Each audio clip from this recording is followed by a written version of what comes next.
തൃശൂർ പാവറട്ടിയിൽ തീരദേശ പരിപാലന നിയമം കാറ്റിൽ പറത്തി നിർമ്മിച്ച റിസോർട്ട് പൊളിച്ചു നീക്കാൻ ഇനിയും നടപടിയായില്ല. കഴിഞ്ഞ സർക്കാരിന്റെ കാലത്ത് റിസോർട്ട് പൊളിക്കാനുള്ള ഗ്രാമപഞ്ചായത്തിന്റെ തീരുമാനം തദ്ദേശ സ്വയംഭരണ വകുപ്പ് അട്ടിമറിച്ച വാർത്താ റിപ്പോർട്ടാണ് പുറത്തുകൊണ്ടുവന്നത്. സിനിമാ ഷൂട്ടിംഗിനെന്ന വ്യാജേനയാണ് പാവറട്ടി കൂരിക്കാട് കനോലി കനാൽ കയ്യേറി റിസോർട്ട് നിർമ്മിച്ചത്. Report follow up. പാവറട്ടി കൂരിക്കാട്ടെ ഈ നിർമ്മാണ പ്രവർത്തനം തീരദേശ പരിപാലന നിയമം ലംഘിച്ചാണെന്ന് പകൽ പോലെ വ്യക്തം. കനോലി കനാൽ കയ്യേറിയാണ് നിർമ്മാണമെന്ന് പഞ്ചായത്ത് കണ്ടെത്തുകയും കെട്ടിടം പൊളിച്ചു നീക്കാൻ നോട്ടീസ് നൽകുകയും ചെയ്തു. കോടതിയെ സമീപിച്ചുവെങ്കിലും സ്വകാര്യ വ്യക്തിക്ക് അനുകൂലമായ വിധിയല്ല ഉണ്ടായത്. ഈ സാഹചര്യത്തിൽ റിസോർട്ട് പൊളിക്കാനുള്ള സമ്മർദ്ദം പഞ്ചായത്ത് ശക്തമാക്കി.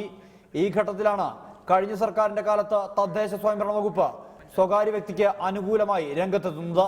റിസോർട്ട് പൊളിക്കാനുള്ള പഞ്ചായത്തിന്റെ തീരുമാനം റദ്ദാക്കിയുള്ള ഉത്തരവ് തദ്ദേശ സ്വയംഭരണ വകുപ്പ് പുറത്തിറക്കി. എന്നാൽ ഇത് ഗ്രാമപഞ്ചായത്ത് ചോദ്യം ചെയ്തുവെങ്കിലും നടപടി അനുകൂലമായില്ല. ഒരു ഗ്രാമപഞ്ചായത്തിന്റെ പരിധിയിൽപ്പെട്ട കാര്യമാണ്. അവിടെ ഗവൺമെന്റിന് ഒന്നും ചെയ്യാനില്ല. എന്നിട്ട് പോലും അതിൽ അങ്ങനെ ഒരു നടപടി എടുക്കരുതെന്ന് കഴിഞ്ഞ ഗവൺമെന്റിനോട് നമ്മൾ പറഞ്ഞിരുന്നു. പക്ഷേ അതിന്റെ കൃത്യമായ രീതിയിലുള്ള ഒരു നല്ലൊരു പോസിറ്റീവായ ഒരു മറുപടി നമുക്കത് ലഭിച്ചില്ല. കെട്ടിടം പൊളിച്ചു നീക്കി കയ്യേറ്റ ഭൂമി തിരിച്ചുപിടിക്കാനുള്ള നീക്കം പുതിയ ഭരണസമിതി മന്ദഗതിയിലാക്കിയിട്ടുണ്ടെന്നാണ് നിലവിലുയരുന്ന ആരോപണം. സംസ്ഥാന സർക്കാരിൽ ഈ ആവശ്യം ഉന്നയിക്കാൻ പഞ്ചായത്ത് മടി കാണിക്കുകയാണെന്നും ആക്ഷേപമുണ്ട്. കനോലി കനാൽ കയ്യേറ്റവും നിർമ്മാണവും സംബന്ധിച്ച് അന്വേഷണം ആവശ്യപ്പെട്ടുകൊണ്ടുള്ള പരാതി വിജിലൻസിന്റെ പരിഗണനയിലാണ്. ക്യാമറാമാൻ ഷഹീർ ഗുരുവായൂരിനൊപ്പം സുർജിത് അയ്യപ്പത്ത്, റിപ്പോർട്ടർ, തൃശൂർ.